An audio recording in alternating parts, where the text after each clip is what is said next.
tourne. Bon, Aymeric, est-ce que tu as pu profiter un peu de Horta ou tu as été vraiment très occupé par le bateau? Non, dès qu'on est arrivé, dès le lundi, dès le mardi. Dès le mardi, on a tout de suite bricolé le bateau, regardé, fait un check. Il y avait 2-3 petits trucs qui avaient lâché.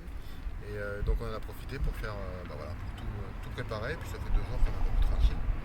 Et puis on commence à regarder, à se projeter sur demain et puis sur la prochaine semaine. Ah oui.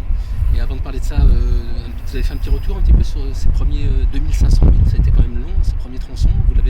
On a l'impression que vous l'avez géré vraiment parfaitement. C'est aussi ton analyse? Ouais, c'était une belle course, une belle trace que j'avais dit tout à l'heure. Voilà, maintenant c'est derrière, on a un petit peu d'avance, mais bon, il y a ce qui se prépare pour la semaine prochaine. Il y a quand même une dépression, on a une petite dépression aux fesses avec de l'air, donc du portant fort. On va pas falloir s'endormir. Normalement, des premières prévisions qui nous mettent en 4 jours et demi, donc samedi. Là, ça s'est un petit peu dégradé, ce sera peut-être dimanche pour le fichier européen.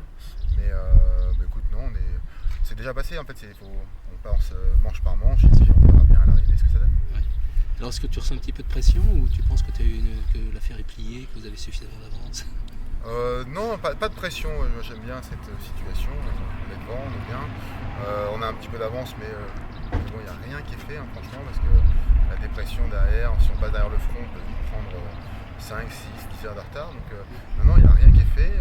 Voilà, maintenant, il faut aller sur l'eau, prendre du plaisir sur l'eau, bien naviguer. Et puis si on navigue bien et qu'on pousse bien le bateau, on n'a pas de casse mécanique, il n'y aura pas de raison que ça se passe mal à La Rochelle. Alors on est parti de Guadeloupe, le soleil et tout, et là on rentre dans la réalité d'une transat ouest-est au mois d'avril. Ça va être un petit peu plus velu. Oui, un petit peu plus velu. Bon, après, avril, ça commence à être bon. Au mieux arriver en avril qu'au mois de janvier, quoi. Mais bon, en avril, tu te découvres pas d'un fil, hein, comme diraient certains. Donc non, écoute, non, plutôt hâte de rentrer, content de ramener le bateau à la maison. Donc non, on a hâte. Ça fait bientôt une semaine qu'on sera arrivé. Ça commence à gratter un peu, envie de retourner sur l'eau un peu. J'imagine. Oui, tu te dois d'arriver en tête à La Rochelle, c'est pas possible autrement. Ah, je vais tout faire pour. Je vais tout faire pour. Malgré les énervés, là, parce qu'ils sont un peu remontés aussi. Bah, on les a un peu piqués au vif, donc effectivement, on en a un peu énervé certains. Donc ils auront les dents longues, mais on se passe faire marcher sur les pieds. Donc, en tout cas, on ne se laissera pas faire. On découvre ton équipage, c'est du solide, hein, tu t'es pas trompé, hein, ils ont été au rendez-vous, Eric et Rodrigue. Ouais, ils sont bien dans le match, c'est vrai qu'ils connaissaient pas mal le bateau, maintenant ils le connaissent mieux, maintenant c'est vrai qu'on a fait déjà 10 jours ensemble en mer, donc les petites habitudes se sont créées, et ouais, non, c'est vraiment des personnes sur qui je peux me soutenir, et je peux aller dormir quand c'est mon quart de faire de dos sur mes 2 oreilles, donc c'est agréable. Tu voulais leur renvoyer l'ascenseur, hein, ça a été fait, ils sont heureux? Ouais, ils ont pas l'air si malheureux que ça. À part qu'ils réclament souvent à manger, mais il faut pas faire des doubles portions, parce que c'est des gros mangeurs. Non, mais maintenant ça se passe très bien.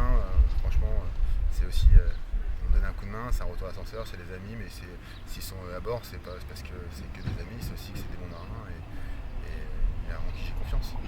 Tu as regardé un petit peu les classements, il y a des choses un peu étonnantes, ces Italiens là par exemple sont très étonnants, les trouver là, c'est bien placé.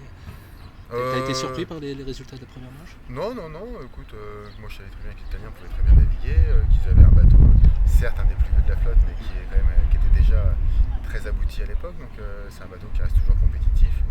Donc de les voir là, non, c'est pas étonnant.